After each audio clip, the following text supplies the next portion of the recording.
Hello there. My name is Myowen, and I am a carnivore.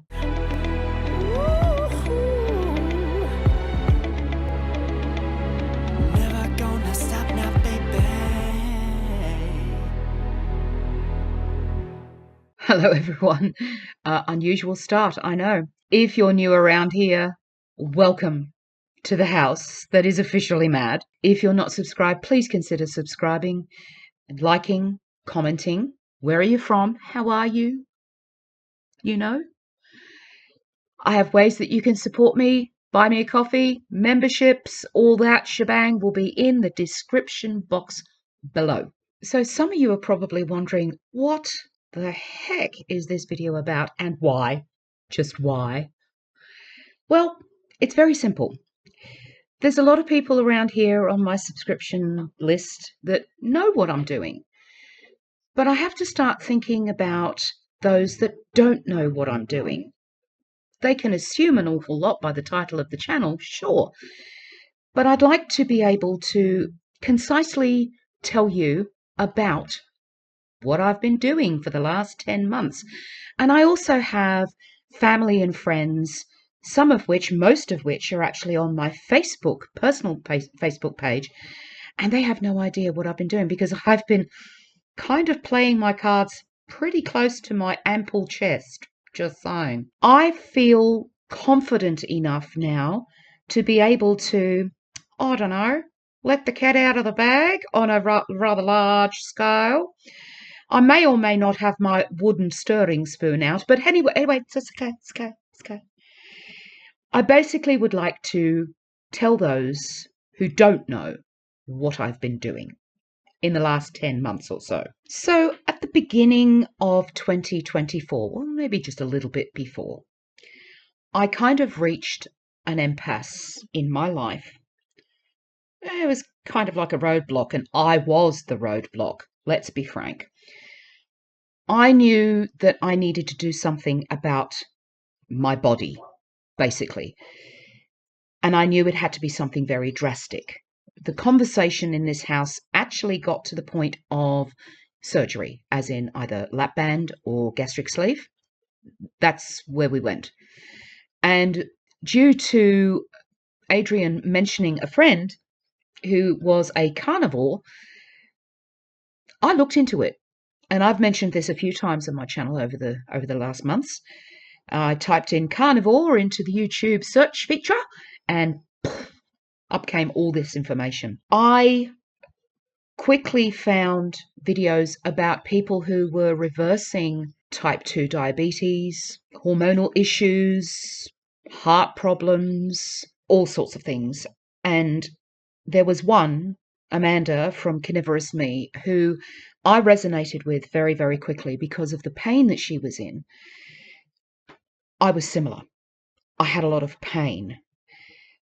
And as I started to binge watch her videos, it quickly dawned on me that maybe carnivore is going to be the right thing for me. I mean, you're not going to get any more simple than just eating meat, I'm just saying. But yes, it dawned on me very quickly that that was the drastic I needed, but it was drastic and simple at the same time. So at the beginning of the year, ladies and gentlemen, I weighed in at just over 220 kilos. I don't know how many pounds that is. Please forgive me. Please feel free to go to Google and do a conversion. That kind of weight and the associated inflammation in my body made it very difficult for me to move around. Really hard. I still use a walking stick. I have noticed that I am not leaning on it quite as much, but I still lean on it and I still use it. My mental health, we're talking depression, anxiety, and a brain fog that, okay, this is only going to resonate with a few people around here, but my brain fog was that bad that if it had lifted at that point in time, on the other side of that fog, you'd probably see Brigadoon. Things were bad. They were bad mentally for me. They were really, really bad. I have had people ask me over these months, what was it that that got you to go on it? What was the motivation? What was the reason behind it? What is your why? Well, it was very, very simple. First of all, the pain. I just couldn't handle the pain anymore. And towards the end of last year, they did the Wagner's ring cycle up at QPAC, and I was fine about it. I mean, earlier in the year, Adrian asked me, is that something you'd like to go? And I was like, nope, nope, nope, nope. It was all kinds of any way you could say no, and I said it.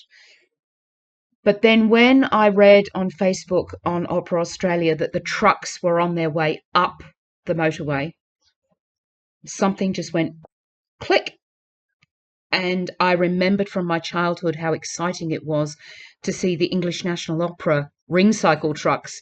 You know, that was very rare, but sometimes when Mum, Dad and I, we were driving up the motorways in England, we'd catch one of those, trucks up in the distance. And, I'd look at those trucks going, my mother is going to stand on the sets that are inside those trucks.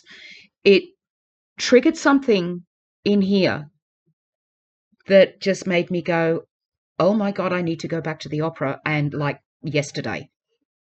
But I can't with this pain, with these mobility issues. It would just be woeful. It would be horrid. So my why is the pain. First and foremost, I need to get rid of that. And second to that, I just want a life. Isn't that why we're here? It's to have a life, whatever that life may be, hopefully leaning towards the positive. But that's what I wanted. As little pain as possible, and to have a life, and to go back to what I love so dearly, and that is going to opera, going to concerts, going to comedy shows, heck, even going to the cinema. I'm just saying, in these 10 months, I've lost nearly 45 kilos. But it's not about just the weight loss.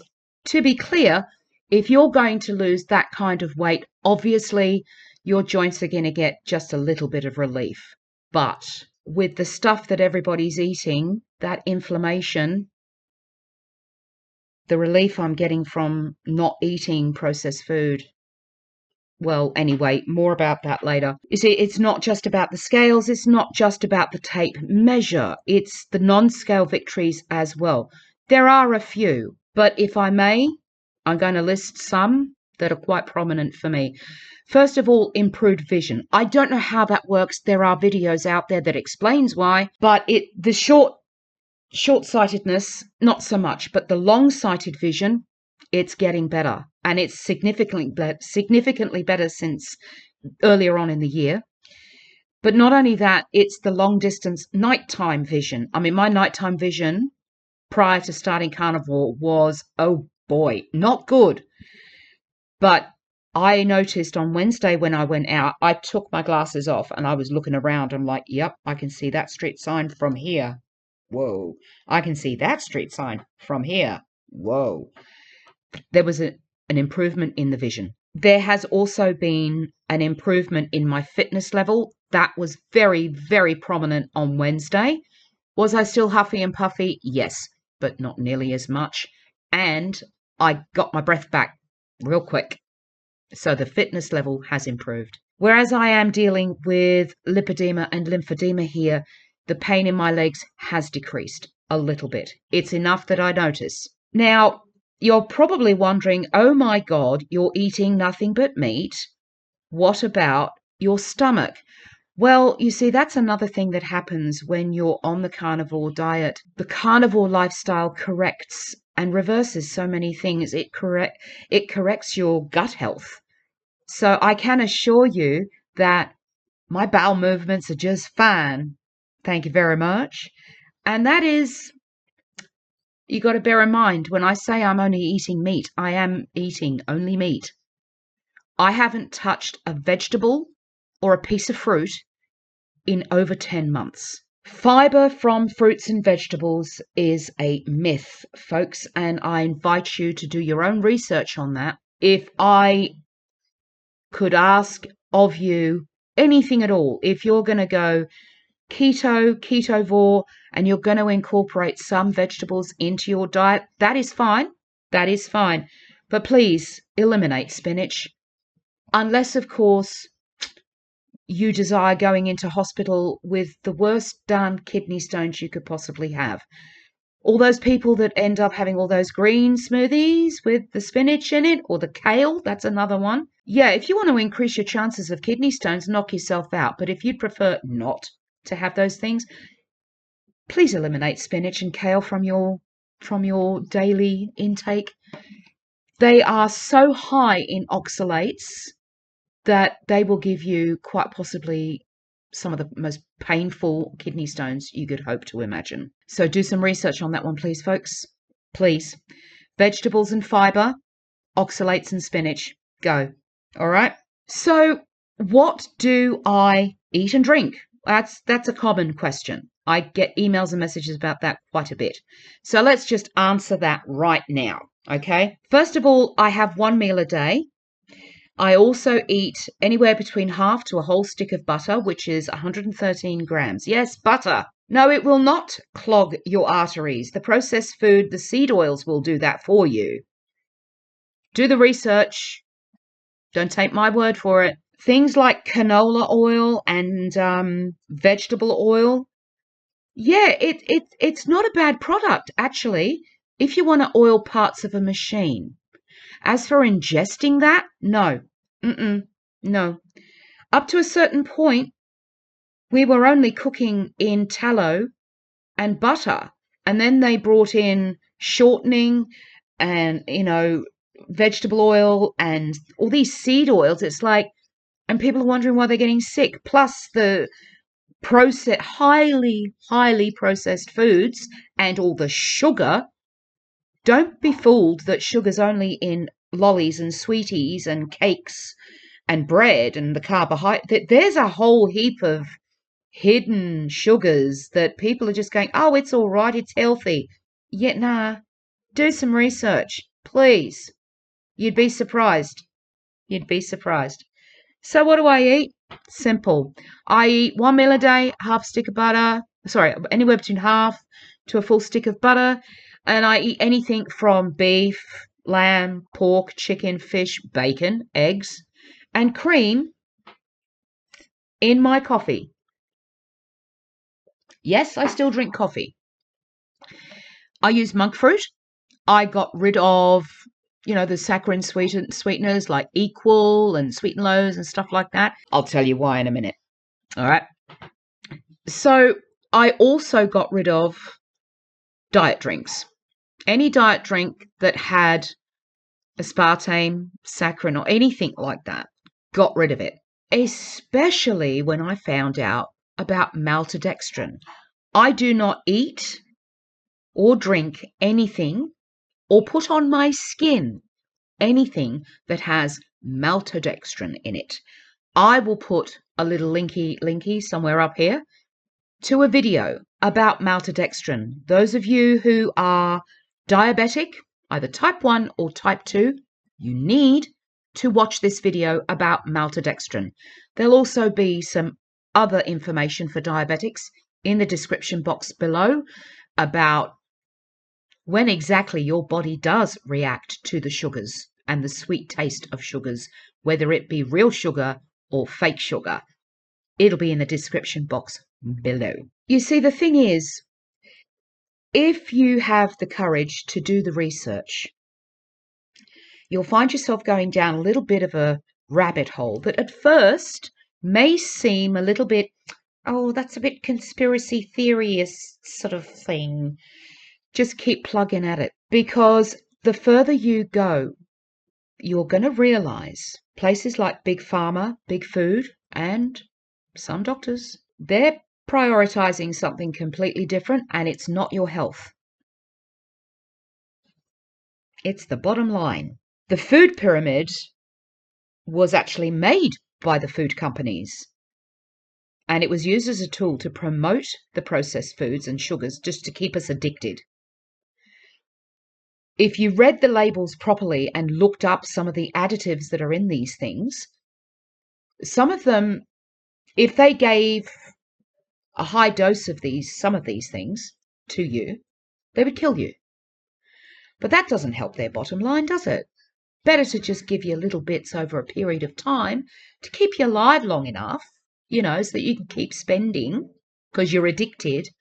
And then later on down the track, you might get a problem, like a physical, medical problem. So what do? You go to the doctor.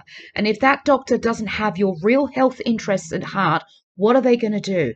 They're going to start pushing things like statins. Don't just take those for the sake of taking them. Please look up the side effects of what those things do. Cholesterol, you need it. The brain needs it. Look it up. Don't take my word for it. If doctors are still telling you, oh, your cholesterol's a bit high, you're like, and? We need it. Look it up. Don't take my word for it. I really would prefer that people do some research. It is an eye-opener and a half. One of two things is going to happen.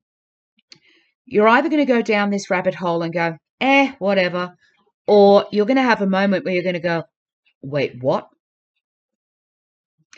If you have that moment, dig deeper, because you'll probably, the next step from that is you're going to go, wait, what?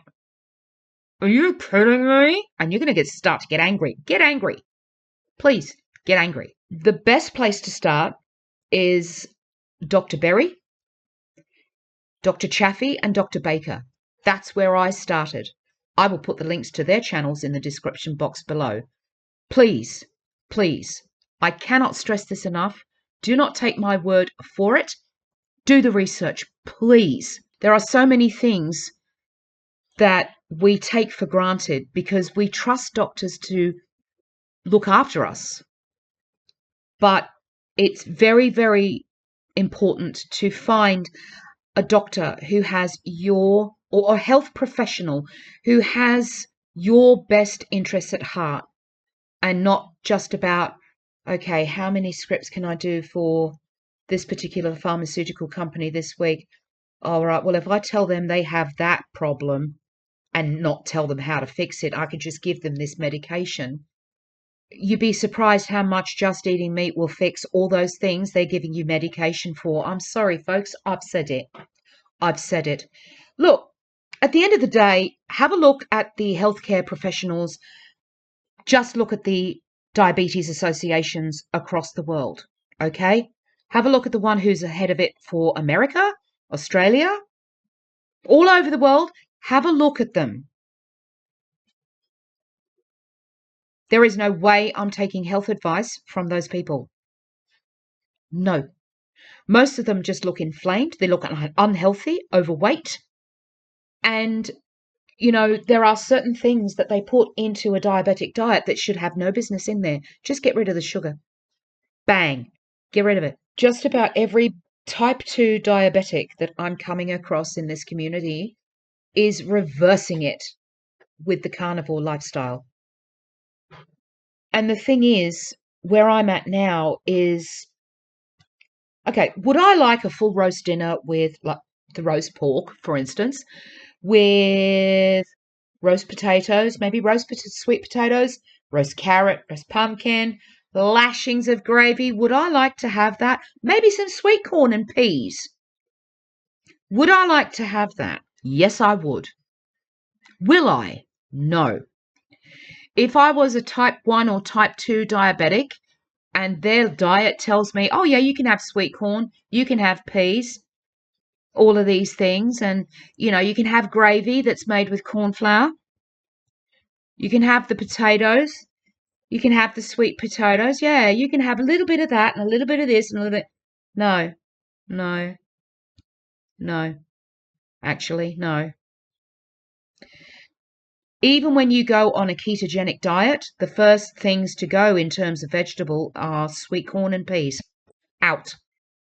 It's broccoli, cauliflower, but yeah, sweet corn has no business on the plate of a diabetic.